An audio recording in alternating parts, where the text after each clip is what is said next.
On June 6, 2006, a woman who looked to be in her early 30s, calling herself only Judith, calmly walked into the Arizona State Mental Hospital in Phoenix.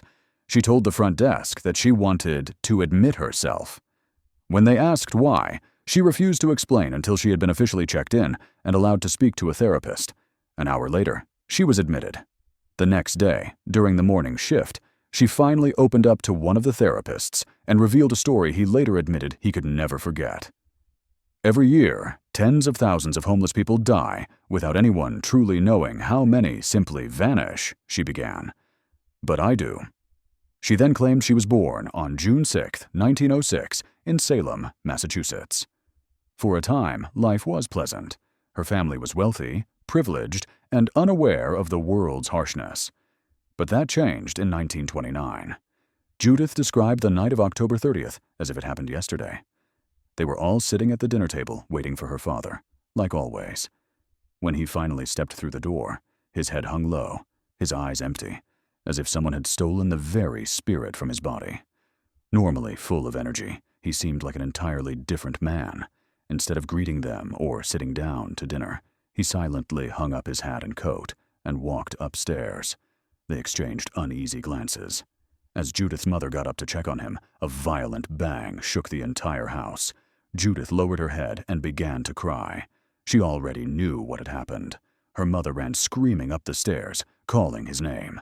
Moments later, her siblings followed, their terrified cries echoing through the house. Judith never saw her father again.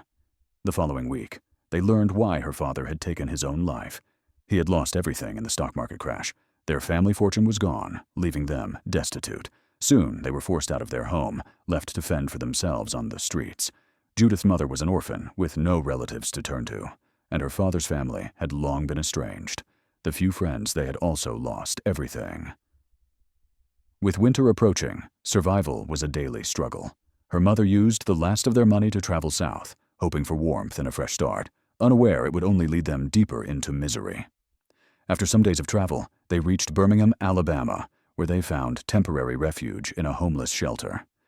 Life seemed manageable for a while, but as winter progressed, the shelter grew overcrowded. They were forced to leave and ended up in an abandoned building at the city's edge. Judith's mother worked long hours at a factory while Judith cared for her younger siblings. Despite her mother's earnings, it was never enough.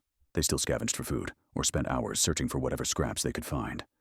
Each day blurred into the next in a struggle for survival, their lives reduced to scavenging, waiting, and enduring cold nights in the abandoned building. One evening in May 1930, her mother returned home later than usual, exhausted, her face marked by defeat. She handed Judith the small wages she had earned, and he went out to get food and water. The streets were unusually bright under a full moon, a sight she hadn't noticed in months. An uneasy feeling settled over her. The silence of the empty streets pressed in, and Judith's fear grew as she hurried back toward their building, unaware that something far more sinister awaited her. As Judith reached the building, she heard strange murmurs. At first, she assumed it was her siblings arguing. Lighting a candle, she climbed the stairs, only to hear horrifying screams from their apartment. Dropping everything but the candle, she ran toward the noise. When she entered the room, darkness engulfed her. Suddenly, something struck her hard enough to knock her across the room. In the brief glimpse she got before losing consciousness, she saw a monstrous creature, something she had never imagined could exist. When she awoke, she was plagued by vivid, terrifying dreams. In them, she experienced life through the eyes of an entity that was not herself. She was hunting a young couple, and before she could strike, she jolted awake. Her family was gone. Only red stains of blood remained. Her clothes were torn and soaked in dried blood, yet she had no injuries. She searched the building desperately, but found no trace of them. The trauma was unbearable, surpassing even the loss of her father. She realized she couldn't go to the authorities. They would find nothing but the bloodstains, and might blame her. With nothing left in America, she decided to flee. Judith planned to reach the coast and find a ship to Europe. That night, she stepped out for food and water. Once again, she felt herself pulled into a vivid, nightmarish dream.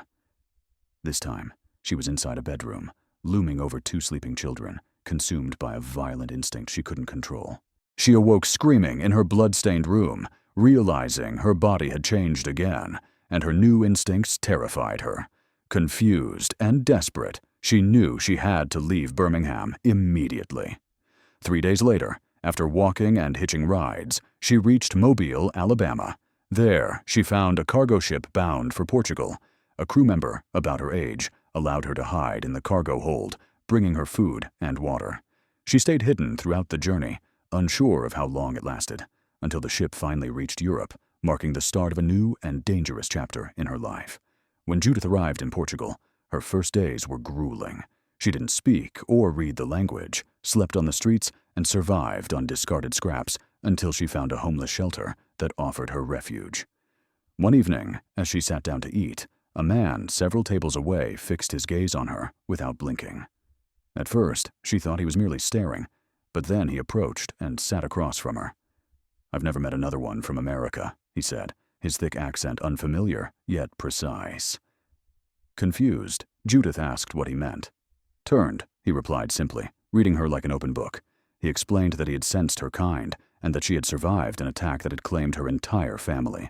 Her bloodline was gone, and she had transformed into something else, something beyond human.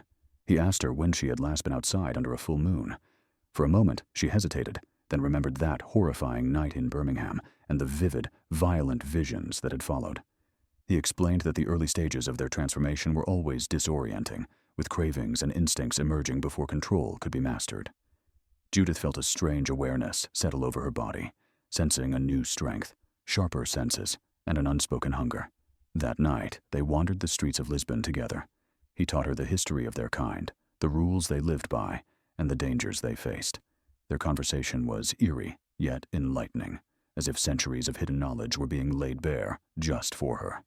For 6 days, they remained in the shadows, preparing her for the first full moon. He warned her that the transformation would strip away her control, leaving her entirely guided by instinct. On the eve of the full moon, they observed a homeless man, chosen as her first hunt. "Follow my lead," he whispered. When the moon reached its peak, Judith felt herself change, becoming something primal, seeing through alien eyes and embracing the darkness that now defined her. Under the full moon, Judith felt her body transform completely. It was no longer a dream. She was aware of what was happening, yet she couldn't control the new instincts surging through her. They crept silently toward the man she and her mentor had chosen. Every movement was precise, guided by an unrelenting hunger. When they struck, it was swift and merciless. The man never had a chance. By the time it was over, nothing remained of him except bloodied clothing, which they disposed of later. The hunt was brutal, but Judith felt a terrifying sense of empowerment she hadn't known before. That night marked the beginning of her new life, one entirely devoted to survival, predation, and embracing the dark force within her. For decades, Judith and her mentor traveled across Europe and parts of Asia. He continued to teach her the ways of their kind, how to hunt, how to stay hidden, and how to understand the intricate rules that governed them. Over 40 years, she honed her abilities, becoming faster, stronger, and far more aware of the dangers lurking in the world. Eventually, they parted ways. She longed to return to America, while he refused to leave Europe. Judith never saw him again, but the lessons he imparted stayed with her for life. When she returned to America, decades had passed. Travel was faster, and she settled first in Seattle, then slowly made her way down the coast before finally reaching Phoenix. The passage of time had changed the world, but her instincts remained unchanged. Her hunts were numerous, sometimes women, sometimes men, children, or the elderly. But the thrill and necessity of it never faded. Most kills blurred in her memory, but one would haunt her forever. A mother and her 2 children living in isolation. As she struck, one child's face froze her. He looked exactly like her brother Jacob. Instinct overrode her shock, and she completed the act. But that night, something shifted within her. For the first time, she truly questioned what her existence had become. After that night, Judith realized she could never undo what she had become. She made a decision. Her death would come not by gun or knife, but by avoiding the very thing that gave her life, the moon. That was why, decades later, she admitted herself to the Arizona State Mental Hospital. When the therapist asked why, Now you understand. It was to stop feeding the power that kept her alive. At first, the staff assumed she was delusional. Over the months, Judith shared her story with the same therapist, recounting each horrifying detail. As time passed, something unexplainable began to happen.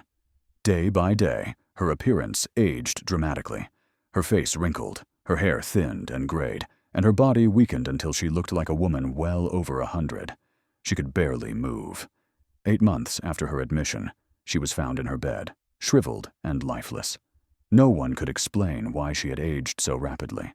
Her body, once full of unnatural strength, had collapsed as her connection to the moon was severed. Her therapist, the only person who knew her story, cremated her remains and scattered her ashes in the desert just outside Phoenix. Judith's life, filled with unimaginable loss, monstrous instincts, and decades of survival, finally came to an end. Yet the story she left behind remains a chilling warning of what lurks in the shadows, feeding on humanity, and the power hidden in things we cannot understand. Her tale serves as a reminder. Some horrors are not just myths or dreams. They are real, waiting to strike under the light of a full moon. And for those who dare to seek the darkest stories, Judith's life is proof that the line between human and monster is thinner than we ever imagine.